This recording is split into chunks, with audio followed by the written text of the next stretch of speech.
Stephen Davis and Kumar Sangakkara were in the runs again, but Surrey did not have it all their own way against a confident Essex side on the opening day of the LV County Championship match at the Kia Oval. James Foster inserted after winning the toss, but Rory Burns and Zafar Ansari didn't make life easy for the visiting attack in the first hour or so, as Surrey once again looked to use their batting strengths to score big.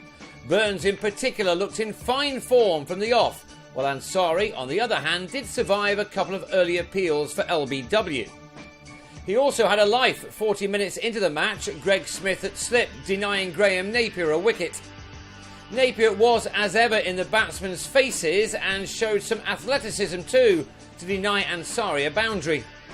Burns also had a scare as the morning wore on. Foster behind the stumps had to applaud the footwork. It took Essex 23 overs to get the wicket they were craving, Ansari this time being given out leg before after contributing 18 runs to an opening partnership of 61.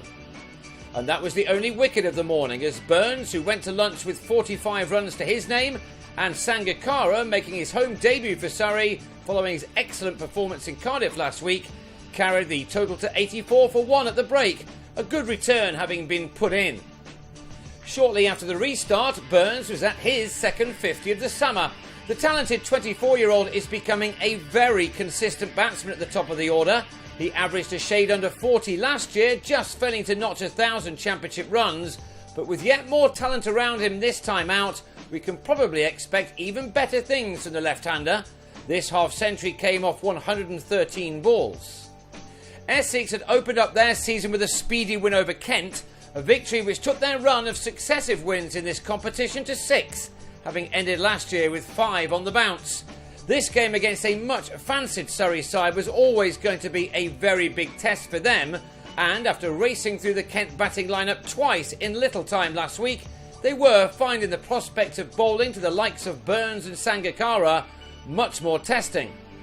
There was plenty of interest in the battle between Monty Panesar and Sangakkara, the Sri Lankan winning the early exchanges with this rather easy 6. The total had moved up to 140 when Panesar, in his third over, removed Burns for 78, the batsman trying to play a shot similar to his partners, only to slice instead to Smith. Panesar must have been relishing the thought of having a go at Sangakkara and Kevin Peterson together, and he now had his wish. The problem was that Sangakkara can probably play spin bowling in his sleep these days, and if Panesar was just a touch offline or a little too short, he was punished by the master craftsman. Take this shot as an example, a gorgeous drive through the covers which took the Sri Lankan to another 50, this one occupying 97 balls. His tally of 4 is now up to 6 to go with his 1 maximum. Essex, having failed to get him early, must now have been worried as to what was to come. But he was soon out, given out LBW to Jesse Ryder, a decision the batsman didn't look overly impressed with, as the ball may have just pitched outside leg.